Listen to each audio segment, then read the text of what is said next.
দলবিরোধী কার্যকলাপ করায় দলীয় শাস্তির মুখে মণ্ডলের সাধারণ সম্পাদক কৈফিয়ত চাইল বিজেপি প্রদেশ। জানা গিয়েছে, গত কয়েকদিন আগে গোলাঘাটি বিধানসভার অন্তর্গত পাথালিয়া গ্রাম পঞ্চায়েতের নবনির্বাচিত সদস্যা এবং প্রধান উপপ্রধানদের শপথ গ্রহণ অনুষ্ঠান হওয়ার কথা ছিল।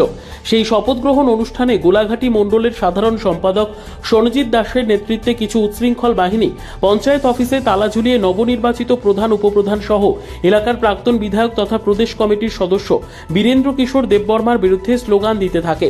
এদিন মণ্ডলের সাধারণ সম্পাদক সনজিৎ দাসের এই কার্যকলাপে মণ্ডল সহ জেলার অন্যান্য কার্যকর্তারা হতবাক হয়ে যায়। এদিন মণ্ডলের সাধারণ সম্পাদক সনজিৎ দাসের নেতৃত্বে উচ্ছৃঙ্খল যুবকরা দলের সিদ্ধান্ত মানছি না বলেও স্লোগান দিতে থাকে।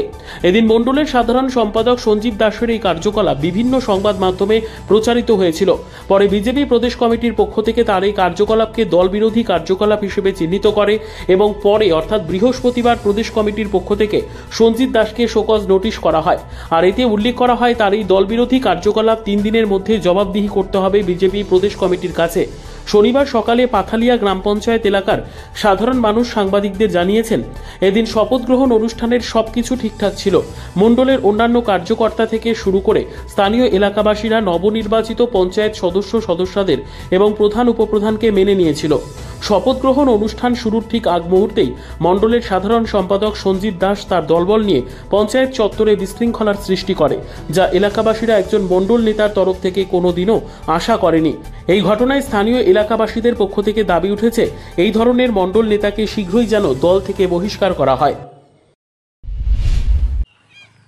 ওই দিন গত 28 তারিখ পঞ্চায়েতে নির্বাচিত সদস্যদের শপথ নেওয়ার কথা ছিল প্রশাসনিকভাবে এবং দলীয়ভাবে।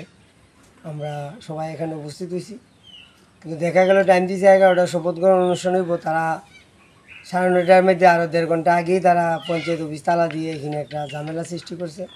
সে একজন দলের কার্যকর্তা হইয়া এবং মণ্ডলের জিএস দায়িত্ববান লোক হইয়া দলের বিরুদ্ধে গিয়া সেরা দলকে মানি না, দলের সিদ্ধান্ত এটা অন্যায় হয়েছে, দল আমার ছাড়া সিদ্ধান্ত করছে, আমার পরিবার এই পাথালিয়া পঞ্চায়েতের সব কিছু, এই জন্য অনেক হাল্লা হাল্লা করছে। দলকে মানে না, প্রাক্তন বিধায়ক আসছিল বিধায়করা মানছে না, আর আলাদা যারা আসছিল নির্বাচিত কারোরে মানে না। নামটা কি ওনার? আমার নাম না, যার নামে নোটিশ করছে যে সঞ্জিত দাস। আচ্ছা, তো ওই দিন কি মানে শপথ নেওয়ার কথা ছিল? ওই দিন শপথ হয়েছে না? শপথ মেম্বার শপথ হয়েছে, কিন্তু প্রধান উপপ্রধান শপথ হয়েছে না। আপনারা অ্যাকচুয়ালি কি মনে হয়, মানে উনি যে কাজটা করছে কাজটা কি ওনার কি ঠিক হয়েছে? না, ঠিক হয়েছে না, এটা দল বিরোধী কাজ হয়েছে। দলের কোনো সৎবান ব্যক্তি কাজ করতে পারে। কোন বিধানসভা কেন্দ্র এটা? গোলাঘাটি বিধানসভা কেন্দ্র 17।